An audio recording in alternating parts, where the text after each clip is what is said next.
una bienvenida muy cordial y calurosa a Gonzalo Chávez y Antonio Sarabia, que han aceptado eh, participar de este diálogo, que tiene un carácter especial porque es un diálogo de opiniones y puntos de vista relativamente contrapuestos, aunque compartiendo un mismo compromiso y una misma preocupación por Bolivia, ¿no? Y como ustedes conocen, como ustedes saben, el grupo Marcos Escudero se ha formado justamente con la intención de promover el diálogo, el debate, rindiendo homenaje a la memoria de uno de los padres de la patria más olvidados, don Marcos Escudero, que participó en la Junta Gobernativa de Cochabamba en 1810, en la Constitución de la República en 1825, fue uno de los fundadores de la Universidad Mayor de San Simón y también cancelario de la universidad. Sin embargo, no hay ni una calle, no hay ni un pasaje, pero sí hay este espacio de diálogo para recordar su memoria y su contribución. En las actas de la fundación de la República se lee que él fue uno de los que propuso definir a la República como democrática representativa, una República democrática representativa. Es otra de las razones que nos llevó a recordar la obra de este caballero, de este señor Marcos Escudero. El diálogo de hoy día tiene básicamente cuatro segmentos, cada uno de ellos está planteado en las preguntas que hemos sugerido. Gonzalo es economista y TikToker, como él mismo se presenta, es una de sus aficiones más destacadas. Él estudió la primaria en Villazón, en la escuela Cornelio Saavedra, y posteriormente hizo maestrías en Columbia, en la Universidad de Nueva York, y en la Universidad de Harvard, y realizó cursos de nivel doctorado en la Universidad de Manchester. Por su lado, Antonio Sarabia hizo la licenciatura en Economía en la Universidad Católica y posteriormente obtuvo el doctorado en Economía de la Universidad de Arizona y actualmente enseña en la Universidad Mercer y es director de un centro de investigaciones, un centro de estudios sobre libertad y economía. Dicho todo esto, nos concentramos en el tema. La primera idea, la primera pregunta que quería plantearles, tanto a Gonzalo como a Tufi, pero en esta es un preámbulo nada más, una primerísima pregunta. Quisiera pedirles en una frase que definan la situación actual de el modelo económico o la aplicación de estos 15, 18 años del modelo económico del MAS. ¿Cómo lo caracterizarían? Una sola frase antes de entrar al debate. Gonzalo, ¿qué dirías de la situación que estamos viviendo sobre el modelo económico que vive el país en este momento? Bueno, muy buenas noches. Muchas gracias, Roberto, por esta invitación. A ver, una sola frase así rapidito. El modelo, un muerto que se olvidó de caer. Gracias. Antonio, ¿cómo defines tú la situación actual del modelo del sistema de políticas que ha aplicado el gobierno del MAS? En una frase, este es un país en crisis, es un auto que se va al despeñadero y el chofer está dormido. No sé si está dormido o está presionando el acelerador, pero es un país en crisis que se va al despeñadero. Entonces, como ustedes pueden ver, estamos partiendo de un piso común, de un diagnóstico compartido de la situación. Yo diría, caímos en una trampa, en la trampa del rentismo, como yo la llamé hace 15, 16 años, y tenemos que debatir cómo salir de ella ahora. Y creo que ahí es donde empiezan las discrepancias. No todos coincidimos en las rutas de salida de esta situación en la que nos encontramos, y precisamente el objetivo de este diálogo es explorar esas alternativas, explorar esas rutas. Le voy a dar entonces la palabra en primer lugar para tratar el primer tema a Gonzalo Chávez. La pregunta era, ¿cuál consideras que es el principal problema económico del país en el largo plazo? No solamente inmediato de hoy día, la falta de dólares, sino en el largo plazo. Es la pobreza, es el narcotráfico, es la falta de mar. ¿Cómo ves tú, cómo defines el principal problema del país? Bueno, mira, yo he separado los problemas, digamos, primero los de corto plazo, que simplemente vale la pena recordarlos para poner contexto, el shock externo que subimos el 2014 cuando perdimos casi el 30% de nuestras exportaciones, que es el origen de los problemas. En el corto plazo eso generó una crisis de balanza comercial, de balanza de pagos, que contagió un déficit público que se fue elevando por 9 años seguidos. Eso se tradujo, como todo el mundo sabe, en esta escasez de dólares negada, y que el gobierno, de una manera bastante irresponsable, no publica los datos de las reservas internacionales. Todo esto, pues, fue generando presiones de desgaste de corto plazo que se traducen en una inflación reprimida con altos subsidios, hidrocarburos y alimentos que sabemos que no se pueden financiar, una desaceleración del crecimiento que agotó su fuente de financiamiento, que era el gas. Ustedes han visto que esto viene desde el 2014, cuando crecimos, 2013, cuando crecimos casi 13%, eso sistemáticamente bajó en estos años. Hubo un rebote por tema de la pandemia y las políticas de reactivación allá por el 2021 de 6,1%, pero después otra vez comenzamos a bajar, y este año, como ustedes han visto ya, los primeros 3 meses no son nada halagüeños, porque nos dicen que el crecimiento va a ser 2%. Una inflación, como decimos, que ya no la podemos sustentar, y un empleo en base a un sector informal gigantesco que se mantiene gracias a un tipo de cambio apreciado, insostenible, que ha hecho crecer el contrabando, la ilegalidad, ¿no es cierto? Y que ha hecho, pues, crecer una burbuja de consumo que el gobierno llama de desarrollo. Paralelamente tenemos una fragmentación y polarización social y política muy grande. El ambiente de incertidumbre y desconfianza es elevado, pero tenemos un gobierno con el síndrome de narcisismo macroeconómico. El ministro de Economía, el presidente y todo su equipo económico no sale de frente al espejo, se manda besitos, se hace ojitos, se dice que lo están haciendo maravillosamente bien, y ya hace varios años estamos con una retórica triunfalista del modelo económico que estaría maravilloso bajo el asedio y la conspiración de analistas, políticos y bueno, y otras hierbas del pantano neoliberal. Entonces, pero ese narcisismo evita, ¿no es cierto?, que el gobierno se dé cuenta y salga de frente al espejo y que hay otras alternativas. Estos son, digamos, algunos temas de corto plazo. En el largo plazo yo seguí insistiendo que estamos frente al agotamiento del modelo primario, exportador, rentista, comerciante y centralista. Destruyeron el origen del excedente económico, que era la renta del gas, con un talento incomprensible. Ahorcaron a la gallina de los huevos de oro, que era YPFB, y que el Estado recibía en el año 2015 aproximadamente 5.489 millones de dólares, ahora recibe 2.289 el año 2022, cayendo abajo este año. Es decir, se esfumaron del Estado boliviano 3.200 millones de dólares por un talento para no hacer bien las cosas, increíble. El Estado se volvió, por lo tanto, un paquidermo en una cristalería gigantesca.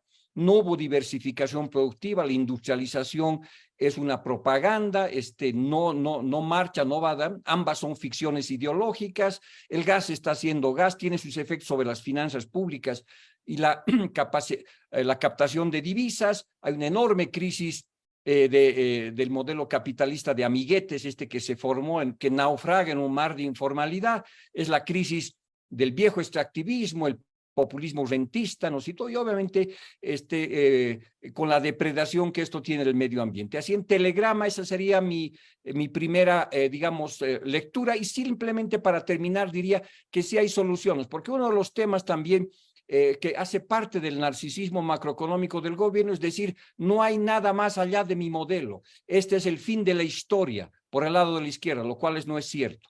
Y hay otras soluciones. Me voy a concentrar en las soluciones de corto plazo, igual en ritmo de telegrama. Déficit público, obviamente hay que cortar gastos, racionalizar la inversión pública, bajar significativamente el gasto en propaganda. Ahora este gobierno no lo hará, pero habrá que rebajar ministerios, privatizar o vender o cerrar algunas de las empresas públicas, no todas, achicar, ¿no es cierto?, grandemente el Estado nacional y apuntar a un desarrollo local.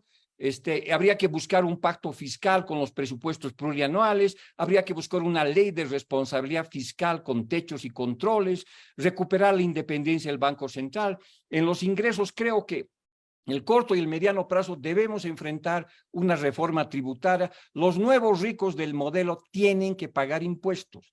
Mineros, cocaleros, gremiales gigantescos que manejan más de 20.000 millones de dólares deben pagar impuestos. Y por supuesto, se debe hacer una rebaja de impuestos de clases medias y sectores emprendedores productivos. También creo que está bastante maduro la idea de que se haga una diferenciación en los precios de la gasolina y que se cobre, ¿no es cierto?, para los autos de lujo, para los autos de mayor octanaje, para los autos nuevos, un precio de la gasolina más elevado y se mantenga el subsidio para el transporte público o automóviles más baratos o de grupos más cortos. Entonces, creo que estas son algunas de las soluciones que podríamos comenzar a encaminar.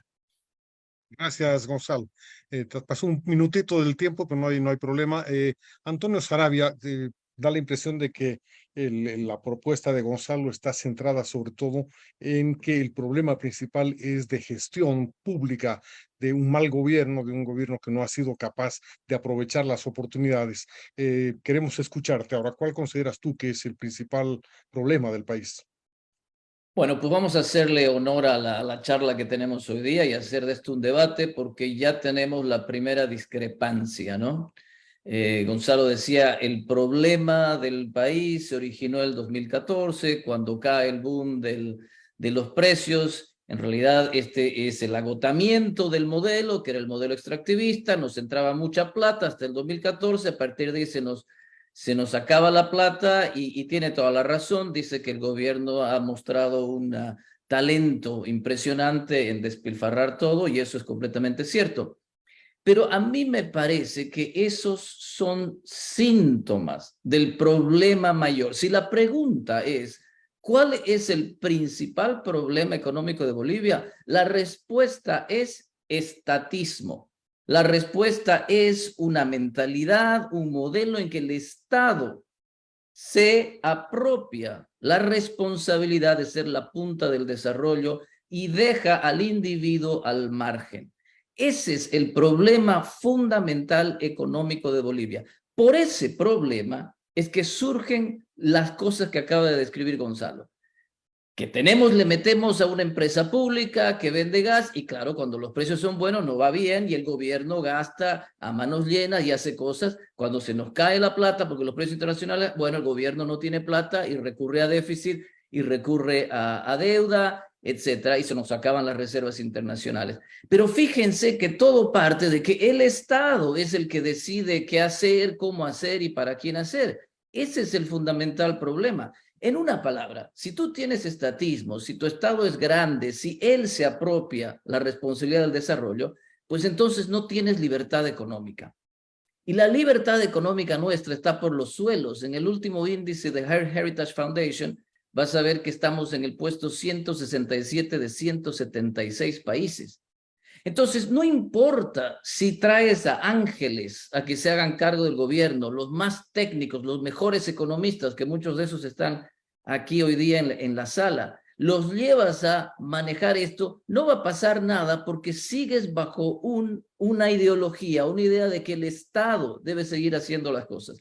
Cuando pasa eso, tienes un Estado elefantiásico, un Estado enorme que se come el 80% del PIB. El presupuesto general del Estado de Bolivia es el 80% del PIB. Nos gastamos 19 millones de dólares al día solo en sueldos y salarios. Al día, 19 millones de dólares. Tenemos más de 526,000 empleados públicos. El último libro de Julio Linares muestra el horror que son las empresas públicas, el 85% de ellas deficitarias, 12 empresas públicas que han perdido plata desde el día que Evo Morales cortó la cinta con una tijera y las inauguró. Es decir, cuando tienes un Estado que dice yo soy el que le da vida a la economía, empiezas a tener esos problemas, no solo de tamaño, que eso es importante, el tamaño del gobierno que se come lo que nosotros producimos, sino además de la influencia de ese gobierno en la economía. Cuando tienes un Estado elefantiásico, lo que vas a tener es regulaciones por doquier, tramitología por doquier, burocracia, impuestos, controles de precio, cupos a la exportación, etcétera, etcétera. Y eso es lo que te genera la informalidad. Entonces, la informalidad no es el problema siempre viene del Estado, que se acapara todo, que nos arrincona y por lo tanto nosotros tenemos que recurrir a la informalidad para sobrevivir, ¿no? Entonces, el principal problema económico de Bolivia es el estatismo. Si no solucionamos eso, si no reducimos el Estado, si no cambiamos el chip y le damos al individuo su propiedad privada, su derecho a decidir su propio proyecto de vida, Bolivia seguirá en el hoyo, no solo en el hoyo del índice de libertad económica, sino en el hoyo de crecimiento, de desarrollo, etcétera, etcétera. Entonces, no nos equivoquemos, no confundamos los síntomas con las razones fundamentales. La razón fundamental es el estatismo. Gracias, Tufi. Tenemos una discrepancia muy clara aquí, pero no sé si eso se refiere al problema o al impedimento al desarrollo, que era la segunda pregunta. La segunda pregunta les planteaba que identifiquen cuál es el principal obstáculo al desarrollo económico de Bolivia. Y ahí, claro, alguno puede pensar es el aislamiento, es la distancia de los mercados, es la falta de un acceso al mar, es la baja productividad, la baja formación del trabajador, es no sé, es la falta de inversiones, o es el estatismo, nuevamente, para volver al tema. No sé si tú quisieras expandir sobre eso, siendo la segunda pregunta, te toca a ti, Antonio, comenzar con la respuesta. No sé si quieres Sí. abundar sobre el tema del estatismo o prefieres encontrar o prefieres identificar otro impedimento crucial que tú ves para el desarrollo de Bolivia.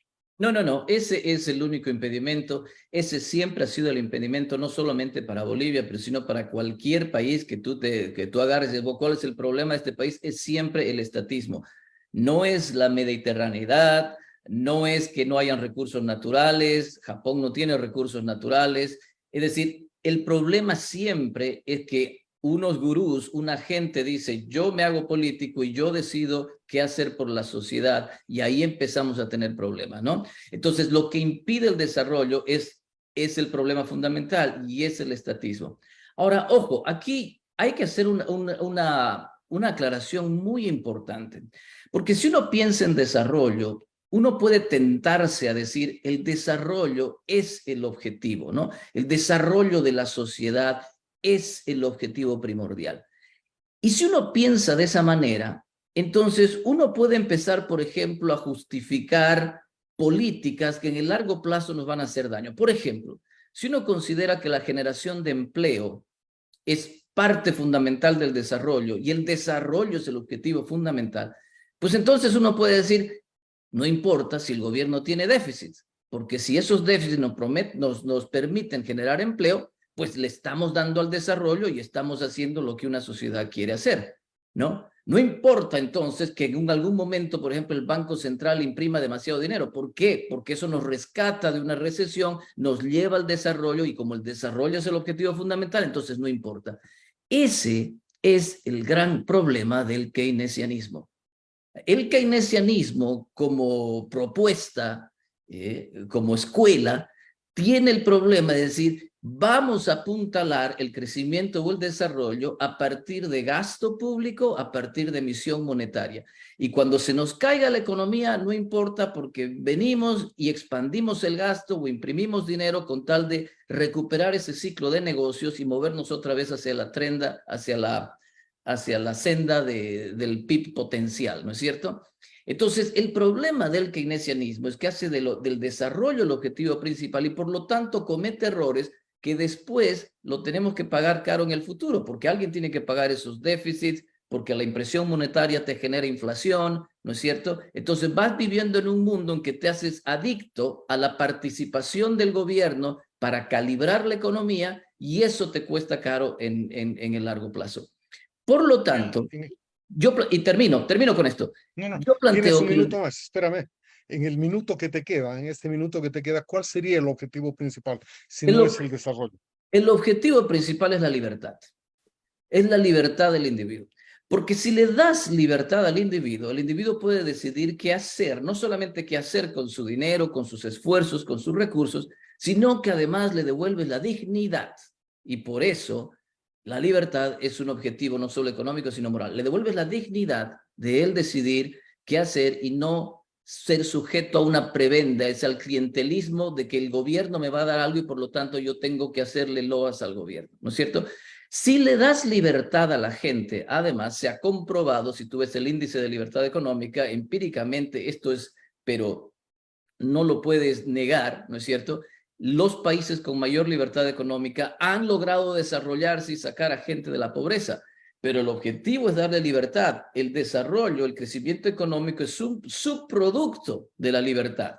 Entonces, no equivocarse y no hacerlo al revés, primordial al desarrollo económico, coartando libertades o coaccionando a la gente. Entonces, lo que impide el desarrollo económico, en una palabra, sigue siendo el estatismo, y esto es lo que hay que cambiar.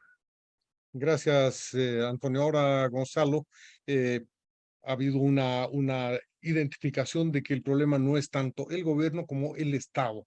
Y no importa quién maneje el Estado, al final es el que coarta las libertades, en la opinión de Tuti, que además ha planteado ahora una otra identificación del objetivo del desarrollo o una redefinición del desarrollo. Nos gustaría conocer tu opinión ahora, Gonzalo. Adelante. Tu micrófono, por favor. Sí, bueno, gracias, Roberto. A ver, mira, yo tengo tíos abuelos, y son digamos, de dos grupos, mis tíos de izquierda y mis tíos de derecha.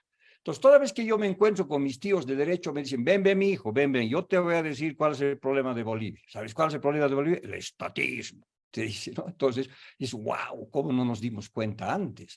Estamos hace 200 años con varias oportunidades donde el Estado intervino de diferente manera, y el último es este que estamos viendo, que es un desastre, pero lo hemos visto en el 52, lo hemos visto en los 70, lo hemos visto varias veces. Pero mis otros tíos, ¿no es cierto?, que están a la izquierda, igual me llaman, ven hijo, vos no sabes lo que pasa en Bolivia, ¿no es cierto? ¿Sabes cuál es el problema de Bolivia? Las transnacionales. El problema de Bolivia son las empresas privadas, chupasangres, y por lo tanto lo que tienes que hacer es estatizar. O por el otro lado te dicen el problema es el estatismo, y por otro lado te dicen la privatización, el tema económico privado es el problema. Entonces, hace 200 estamos en ese rollo, ¿no es cierto?, de sobresimplificar los problemas del desarrollo y encontrar la bala mágica, es el estatismo. Entonces, si el estatismo es el problema, pues tienes que privatizar. Y hemos hecho eso varias veces y no ha funcionado. No es un problema de propiedad, no es un problema de que ejerzas menos o más la libertad, ¿no es cierto? Es decir, la libertad es obviamente un valor sumamente importante para una sociedad, pero no es suficiente. Lo que nosotros vemos, ¿no es cierto?, es un padrón de primario exportador, y esta creencia ciega sobre los recursos naturales que ya fue administrado por los modelos estatistas que dijeron, ahora sí las cosas van a ser diferentes porque está en manos del pueblo, de la gente. Y también ya estuvo en manos privadas, neoliberales, liberales, a lo largo de la historia. Ahora sí, ¿no es cierto?, vamos a resolver los temas. Y siempre hay esta idea que si a yacimientos lo pones a administrar a una mezcla entre Adam Smith, Friedman y San Martín de Porres, las cosas automáticamente van a funcionar. Y si del otro lado liberas la libertad y le das, digamos, las manos a que Marx con la Madre Teresa de Calcuta administre la empresa pública, las cosas se van a resolver. No es así. El desarrollo es una construcción social, política, sumamente compleja. Bolivia ha estado demasiado atada al tema de los recursos naturales, al eterno retorno sobre la enfermedad holandesa, ¿no es cierto?, a los diferentes y problemáticos problemas de productividad, tanto en el sector público como privado, a la falta de capital humano, a la casi ninguna innovación tecnológica, a este rentismo, ¿no es cierto?, que hay en el país, que es brutal, que se manifiesta tanto en la derecha como en la izquierda, a la falta de un emprendedurismo innovador, creativo y no solamente de sobrevivencia, a la falta de institucionalidad. La más grave que estamos viviendo día a día es la justicia, a la falta de capacidad de que entiendas que la política pública requiere pactos, requiere acuerdos políticos básicos, que la política no es la guerra y que las cosas no se resuelven por magia, ¿no es cierto? Entonces, yo creo que el problema central es que no entendemos que los procesos del desarrollo son difíciles, complejos, son construcciones institucionales, son sistemas a través de los cuales las personas, ¿no es cierto?, ejercemos nuestra libertad, pero para ejercer nuestra libertad necesitamos instituciones que nos ayuden a vivir y convivir. Es decir, la libertad está muy bien, ¿no es cierto?, es el primer paso, pero resulta que a partir de la libertad tenemos pues decenas de instituciones en las cuales tenemos que ceder, que tenemos que ser solidarios, que tenemos que ser recíprocas, desde que te casas, ¿no es cierto? Yo no puedo gritar, o sea, no pude gritar viva la libertad, ¿no es cierto?, a mi mujer, porque si no tuvo que intervenir Roberto justamente para decir, oye, yo tenía otro compromiso. Entonces va desde lo más básico a las instituciones, a las empresas, a los países. Entonces el desarrollo no es simplemente dejar que los pájaros de la libertad vuelen y automáticamente las cosas se van a resolver, porque los países tienen historia, tienen institucionalidad, tienen memoria, se han construido de cierta manera y de otra manera. Entonces, yo creo que hay que entender la cosa de una manera mucho más compleja y evitar, ¿no es cierto?, la sobresimplificación. Entonces, el problema de Bolivia es el estatismo, fácil, privaticen todo, como lo hicieron en el pasado y ¿Y tampoco funcionó. cuál sería entonces, Gonzalo, a tu juicio, el principal impedimento al desarrollo? ¿Es un tema de cultura política, de cultura institucional? Son varias ¿O cosas, digamos, es un conjunto de cosas. Aquí no hay un diagnóstico único. Tiene que ver con el patrón primario exportador, tiene que ver con la baja productividad, tiene que ver con los problemas de institucionalidad, tiene que ver con la baja productividad, tiene que ver con la escasez enorme de capital humano, tiene que ver con la incapacidad de generar acuerdos y generar horizontes de equilibrios políticos y sociales? O sea, tiene que ver con muchísimas cosas y no solamente con una cosa, con una bala de plata para resolver los problemas. El desarrollo, el crecimiento, son construcciones colectivas sumamente complejas, donde tienes que tener libertad, por supuesto, pero también tienes que tener acción colectiva, ¿no es cierto?, que nos permita tener horizontes conjuntos, que nos permita pactar, que nos permita ver que hay futuro hacia adelante. pasemos al siguiente tema entonces? De acuerdo a este diagnóstico que estás planteando, me queda todavía en duda. ¿Cuál es tu definición de desarrollo? Antonio ha sido muy claro, quizás muy simple, dice, el desarrollo es la ampliación de las libertades humanas. ¿Cuál sería tu definición de desarrollo y cuál sería entonces el papel del Estado en la construcción social de ese proceso? Mira, yo prefiero contestarte de otra manera. ¿Cuáles son los objetivos del desarrollo? ¿No es cierto? Y para mí los objetivos, o el objetivo del desarrollo, es que la gente viva feliz y en libertad. Ahí puedo tener una coincidencia con Antonio. Pero ese es el objetivo del desarrollo. Ahora, los fines, lo que ha ocurrido, ¿no es cierto?, y ese es uno de los problemas que existe con ciertas corrientes del pensamiento, que confunden los fines con los medios. Entonces, en vez de que la gente diga, el objetivo del desarrollo es que la gente viva feliz y en libertad, el objetivo del desarrollo se convierte en más o menos mercados, en menos o más estados. Estos son los instrumentos, los caminos, los medios que se podría seguir para que las comunidades vivan mejor. En tiempos polarizados como los que vivimos, y de esta enorme vulgarización del debate que confunde medios con objetivos, donde se mete en el mismo saco, ¿no es cierto?, el keynesianismo con el comunismo, con el socialismo, lo cual entiendo en el debate que hay en las redes sociales, pero que en el fondo no dice nada, ¿no es cierto?, que en el fondo no muestra que el desafío del desarrollo es que la gente viva mejor. Entonces, los fines del desarrollo son construcciones de acción colectiva en base a valores, la libertad, por ejemplo. Pero son los medios instrumentos, ¿no es cierto? El Estado y el mercado son medios instrumentos, son sistemas de incentivos, son creaciones humanas. Ambas formas son mecanismos de asignar recursos de manera imperfecta, mercados y Estado, con muchas fallas. Pero al final tenemos que tener una creación colectiva. Y ese es el desafío del Estado, ¿no es cierto? Es la construcción, ¿no es cierto?, de un valor colectivo donde funcione el mercado con toda su potencialidad, ¿no es cierto?, pero también al mismo tiempo tú tengas espacios de solidaridad, tengas espacios de reciprocidad, tengas espacios donde lo tuyo no puede estar por encima de la colectividad. sino porque si no, no haces parte de una nación. Entonces, no se trata de defender un Estado paquidérmico, excluyente, y hemos dicho al principio las cosas muy precisas que se deberían hacer en el corto plazo, ¿no es cierto?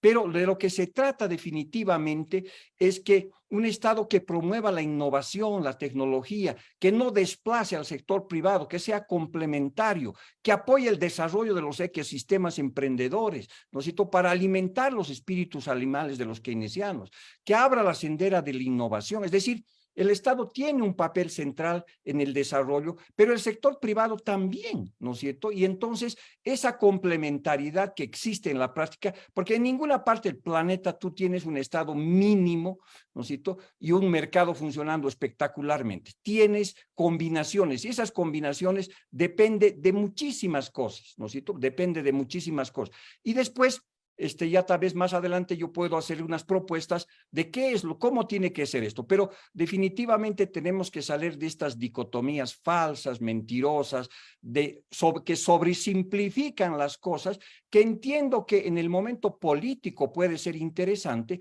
pero que desconocen que el desarrollo es una construcción colectiva hipercompleja, es una combinación de libertad, pero también de acción colectiva que permita encontrar rumbos comunes a las personas, a las ciudades, a las regiones, ¿no es cierto? El desarrollo definitivamente, pues, es un camino súper complejo, súper largo, y la política es la que ayuda a que construyamos diferentes tipos de desarrollo. Y esos son los objetivos. Los instrumentos pueden ser variados. Yo soy a favor que en gran medida el sector privado sea el que impulse, el que lidere el desarrollo a través de emprendimientos, innovación, etcétera. Pero por supuesto que tiene que haber un Estado que genere las reglas de juego, un Estado que ayude a las desigualdades, un Estado que promueva la inclusión social, un Estado que baje los problemas de contaminación ambiental, por ejemplo, y cosas por el estilo. Entonces, yo definitivamente creo que hay que intentar romper este péndulo que tantos años nos lleva entre que de la noche a la mañana aparece el estatismo secante del que viene con el neopopulismo y después viene la fórmula contraria, que es decir, no, hay que privatizar todo y esto automáticamente dejen volar a la libertad y esta automáticamente va a resolver las cosas.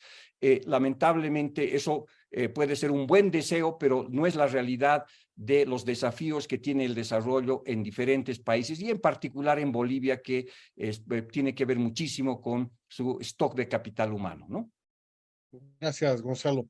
Creo que hay un tema muy importante aquí que ha tocado Gonzalo, que apunta a la manera en que se asignan recursos, que es el tema esencial de la economía, ¿no? Cómo se asignan recursos escasos para necesidades que son infinitas, digamos.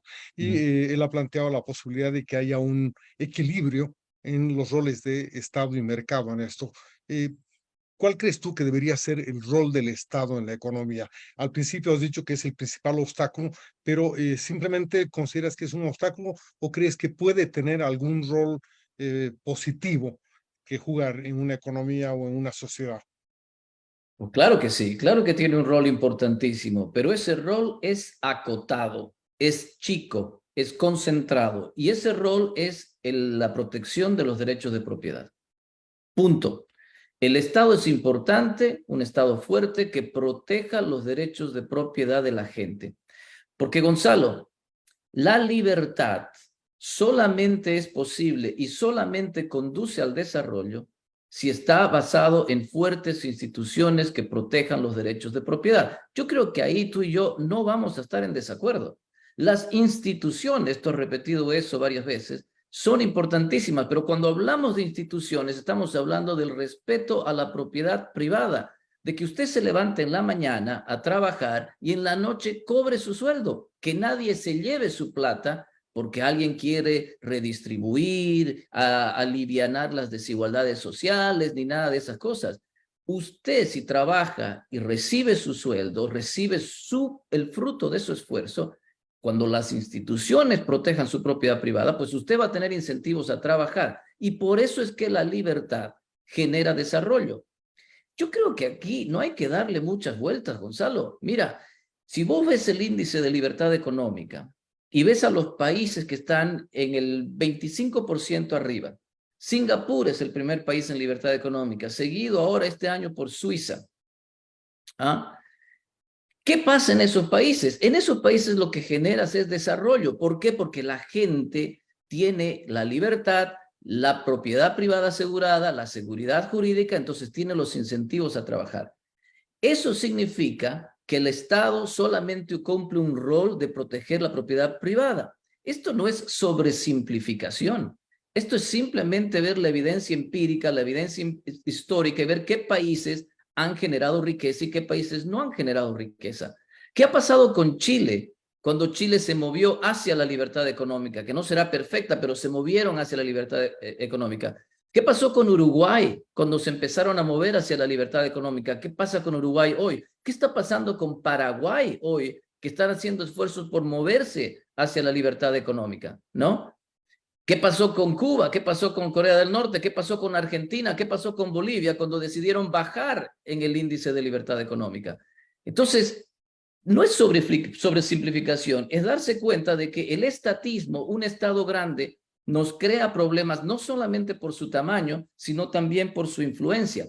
Yo creo que en el fondo aquí hay un principio de acuerdo interesante, porque Gonzalo decía, uno de nuestros problemas es que no hay innovación tecnológica, hay falta de emprendimiento, hay falta de capital humano, hay falta de instituciones. Pues claro, esas son las cosas que logras cuando arrinconas al Estado y lo haces chico.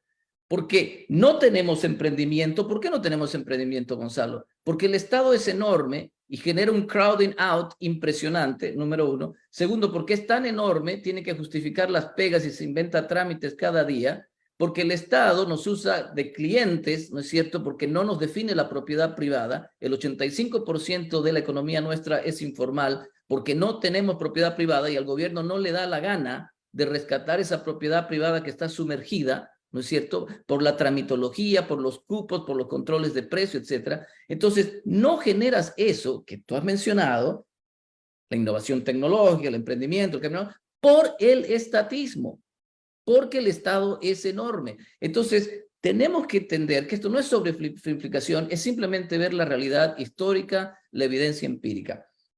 Has mencionado una cosa sobre la que tendríamos que debatir mucho más. Tú has dicho, tenemos que ser solidarios. Mira qué interesante. Yo pensaría que yo quisiera ser solidario o que tú deberías pensar, yo quiero ser solidario, pero el momento en que decimos todos tenemos que ser solidarios y los voy a obligar a ser solidarios, pues entonces hemos desvirtuado la definición de solidaridad, porque la solidaridad debe ser voluntaria. Entonces, que no nos cuenten el cuento aquí de que necesitamos un Estado grande que nos haga solidarios. Eso no es solidaridad, eso es obligar, forzar a la gente a redistribuir el ingreso. Entonces, ojo, cuidado, que estas cosas coaccionan, te quitan la libertad. Termino entonces. ¿Cuál es el rol del Estado? El rol del Estado es proteger la propiedad privada. Bolivia no tiene propiedad privada. Por eso Bolivia, el Alto, los pozos, la cancha en Cochabamba, no son ejemplos de capitalismo salvaje, por Dios. No son ejemplos son ejemplos de sobrevivencia. Porque el capitalismo de pantalones largos, se basa en propiedad privada y esa gente no tiene propiedad privada. Agarras una persona en la feria 16 de julio que mueve miles de dólares a la semana y le dices, mira qué bien, mostrame el título de tu negocio. No lo tienen, son informales, no existe propiedad. El sector de transporte en Bolivia es un negocio de 300 millones de dólares al año y nadie tiene propiedad privada, ni sobre las rutas, ni los horarios, ni nada. Los pozos, la cancha, la 16 de julio, no hay propiedad privada. Incluso en el sector agrícola, los predios chicos, no pueden ser embargables, por lo tanto no se pueden usar como garantía y colateral. Entonces, el papel del Estado debe ser, yo protejo la propiedad privada, rescato toda esa propiedad privada sumergida, lo que hablaba Hernando de Soto, y entonces después dejo al individuo decidir qué hacer. Si quieren ser extractivistas, pues que sean extractivistas. Si les va bien en el negocio sacando minerales, pues vayan adelante y saquen minerales. Si ven que por ahí no va el negocio y es haciendo software, pues háganlo. Yo no me voy a meter a decirles qué hacer ni cómo hacer, porque yo no tengo idea. Yo no estoy metido en el negocio el día a día. Lo que yo tengo que hacer es protegerle su propiedad, darle libertad, y usted decidirá. Solamente así se desarrollan los países. Gracias, Antonio. Estamos prácticamente en el cuarto tema, que es qué orientación deberían tener las políticas económicas, las políticas públicas en este momento histórico del país para poder salir del entrevero en que nos encontramos, que ciertamente es un entrevero preocupante porque ya lo han planteado ustedes, estamos con bajo crecimiento, con baja capacidad de innovación, baja productividad, inflación soterrada, en fin, una cantidad de problemas. Siendo el último tema que nos ha tocado, ¿podrías abundar un poco más sobre el tipo de políticas que tú sugerirías para poder enfrentar la crisis y movilizar las fuerzas del desarrollo en este momento? Sí, bueno, esto tendría que ser un poco más específico si estamos pensando ahora en salvar las papas, ¿no? Salvar las papas ahora en el corto plazo. Yo creo, mira, punto número uno, es urgente apuntalar las reservas internacionales. O sea, estamos al límite, esto es muy peligroso para la estabilidad macroeconómica.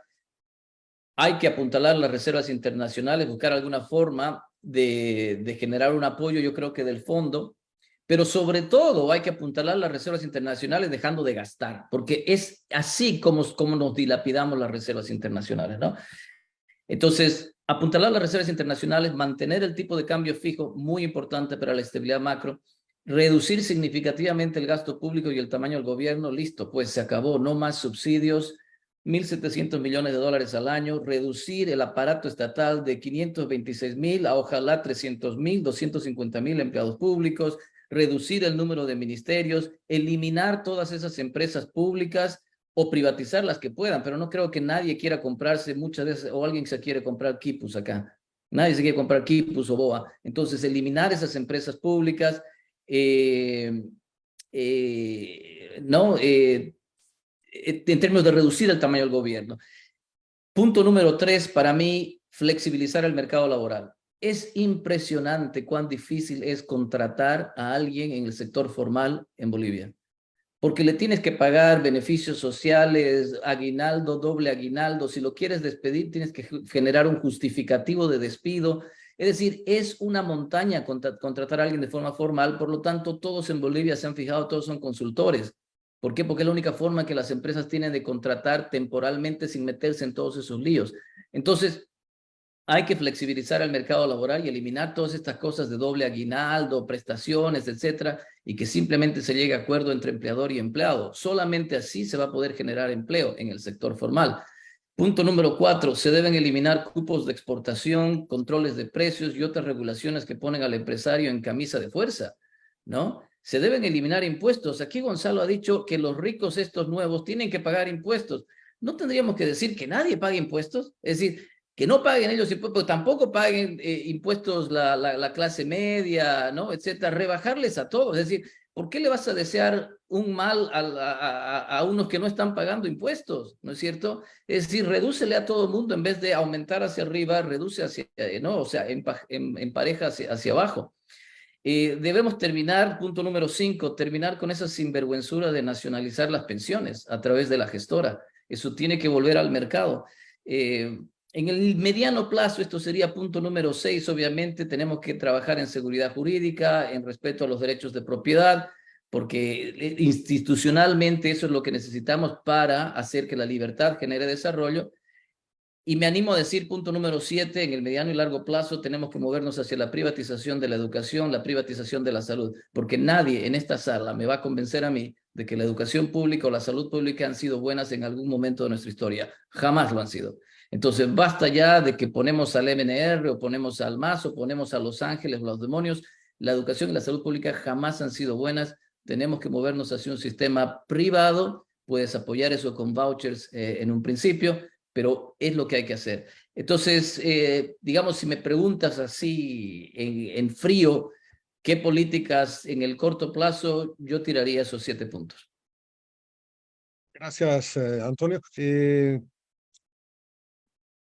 Gonzalo Chávez, te toca la última palabra en esta ronda de 4. Adelante.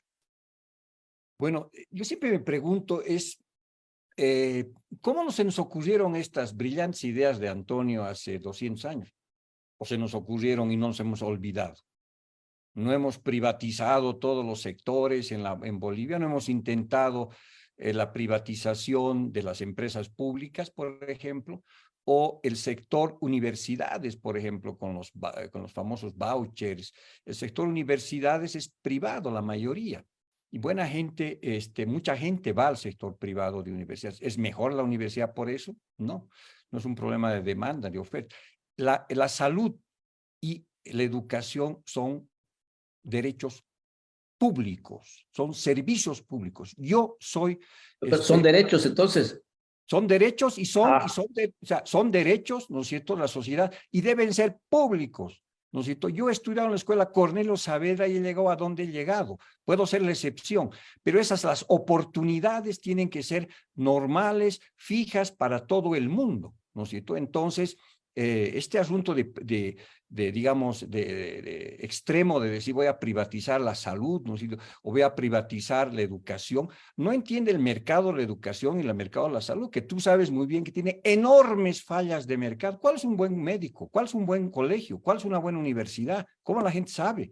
Aunque les des todos los baches del planeta, no va a saber, hay fallas y hemos visto que el tema de los baches en Chile fue un desastre, ¿no es cierto?, en América Latina y en otros lugares, en muchos lugares hubo problemas. Pero bueno, vamos al tema un poquito más adelante de no repetir, digamos, las recetas de hace 200 años que hay que liberar el mercado laboral, etcétera, digamos que ya lo hemos visto con mucha frecuencia en Bolivia, hace 200 años estamos repitiendo lo mismo.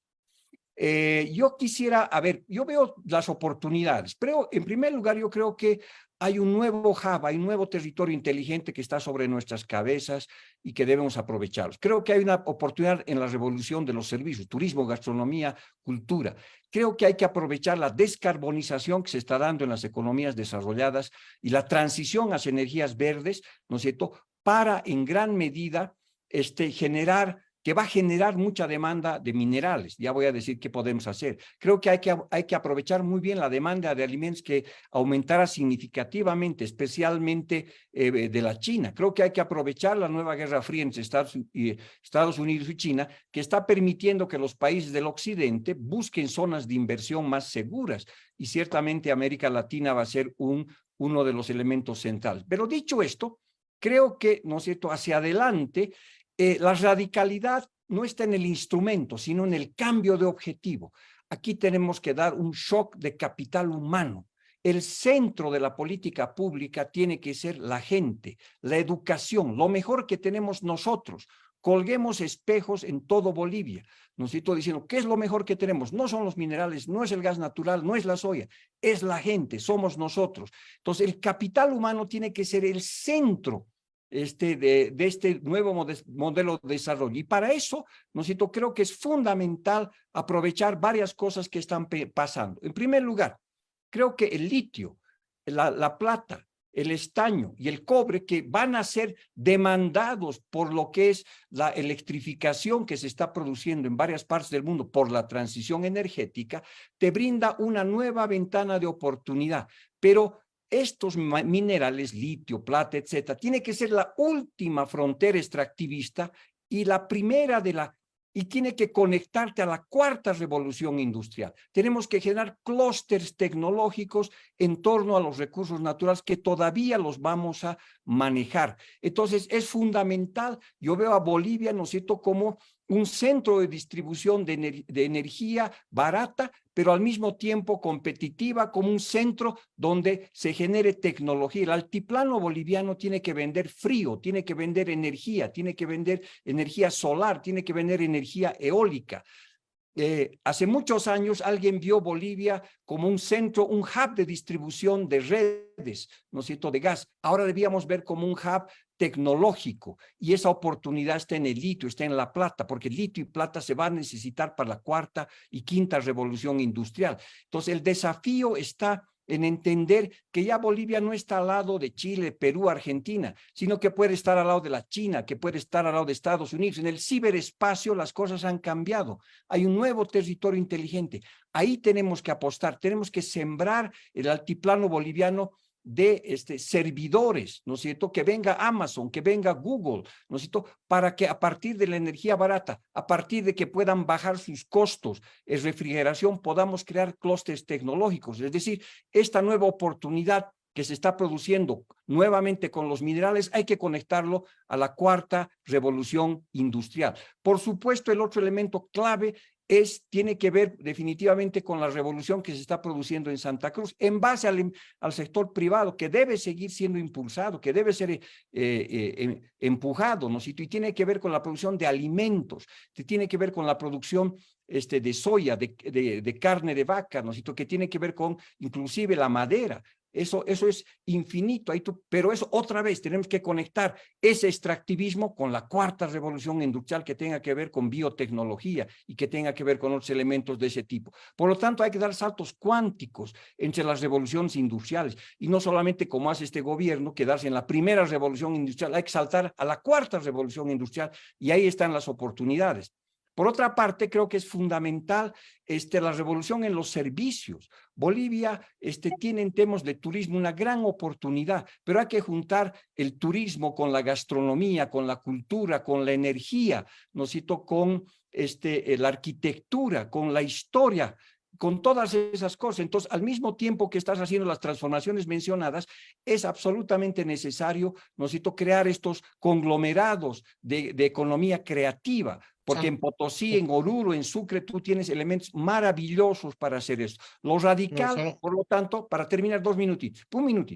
Para terminar, yo te digo que la radicalidad de la propuesta, uno, es apostar al capital humano con todas las cosas que se pueda. Segundo, hay que enfocarse, ¿no es cierto?, en que lo que tú necesitas es centrarte en los objetivos del desarrollo y que es posible que este país pueda, ¿no es cierto?, llegar a acuerdos, necesita pactar, necesita reconciliarse, necesita reencontrarse, necesita construir el desarrollo en base a la libertad, totalmente de acuerdo, pero también a temas colectivos, y la colectividad es pues se juntan voluntades, nadie te impone ser solidario, pero en la medida que quieres vivir en sociedad, tienes que aceptar la reciprocidad, tienes que entender que haces parte de un conjunto, que haces parte de una familia, que haces parte de una empresa, que haces parte de una nación, y para eso, por supuesto, que no es suficiente el ejercicio de la libertad solamente, necesitas la coordinación, necesitas la acción colectiva, necesitas enamorarte, ¿no es cierto?, de un proyecto colectivo, de una misión de país.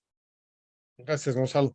Me da la impresión, sin embargo, de que este menú de propuestas y de oportunidades que hay que aprovechar, que hay que apostar, que hay que coordinar, etcétera, están volviendo a colocar al Estado en el centro de la acción de desarrollo. Tú eso es lo que has oído, Roberto. Lo que yo he dicho es que el sector Gracias. privado, ¿no es cierto?, puede jugar un papel y debe jugar un papel central. El Estado tiene que jugar un papel promotor, un papel emprendedor, de innovación tecnológica, pero es el sector privado, ¿no es cierto? Porque eso es lo que ocurre en la práctica. El sector privado está moviendo las cosas, ¿no? Pero Gonzalo, ese es precisamente el problema. Es decir, cuando nosotros los economistas o los políticos decimos tenemos que ir al litio, a los minerales, a la gastronomía, al software, al ciberespacio, aprovechar esto, la cuarta revolución, la tercera, la economía verde, la economía naranja, cuando nosotros pensamos que tenemos las recetas y sabemos por dónde hay que guiar la economía, ahí es donde metemos la pata. Mi propuesta o la forma en la que nosotros, digamos, no coincidimos, Gonzalo, es que yo digo, no, yo no tengo idea si es el ciberespacio, la gastronomía, el turismo, yo no tengo idea si es la cuarta, la verde, la tercera, la naranja. Usted, señor, haga lo que quiere hacer. Yo lo que voy a hacer como Estado es garantizarle su propiedad privada y garantizarle su libertad. Y usted pues verá por dónde van las balas. ¿Cómo le aprieta a usted la piedra al zapato? ¿Dónde puede ganar plata? ¿Dónde no puede ganar plata? El problema aquí, Gonzalo, es que estás pensando otra vez en direccionismo, en tratar de pensando en direccionismo. La economía. No. Entonces está diciendo, tenemos que ir por acá, tenemos que ir por allá. En vez de decir, yo no sé por dónde va, usted hágalo. Usted es yo tengo mucha pena que tú no sepas por dónde tiene que ir un país, pero y que simplemente digas, bueno, dejan que la gente haga lo que le da la gana. Y eso es lo que está ocurriendo en el Chapare. La gente hace lo que le da la gana y tienes pues narcotráfico. La gente No le da la gana y ocurre lo que está pasando en el Alto. Entonces deja fluir la libertad. No, de ninguna manera. Los países tienen propósitos, los países tienen misiones. Piensa un poco qué impacto tuvo, ¿no es cierto?, en Estados Unidos la idea de Kennedy de ir a la Luna. Eso fue la libertad que todo el mundo dijo, ahora de repente, ok, muy bien, ¿qué tal? Se les ocurrió a un grupo de jóvenes que estaban en una esquina decir, vamos a la Luna, ¿qué les parece? Bueno, vamos, a ver, uno al otro ha dicho, sí, pucha, ¿no es cierto? Fue una visión estratégica, ¿no es cierto?, de decir, vamos a la Luna. Y esa visión estratégica coordinó sector público y privado de manera espectacular y le permitió a Estados Unidos, ¿no es cierto?, hacer saltos tecnológicos, hacer saltos productivos, a generar una base económica brutal, una visión. Las naciones, los países no son simplemente un agregado de individuos que ejercen su libertad. Esto no es el estado natural de Hobbes, ¿no es cierto? Esto es, ¿no es cierto?, colectividad, esto es de alguna manera encuentro, es visión de país. Entonces, si no tienes visión de país y crees que simplemente los individuos van a resolver sus cosas, bueno, tenemos una discordancia fundamental. Yo sí creo que los países tienen visión y que depende de buenos tipos, malos tipos, de ángeles, depende de muchas cosas.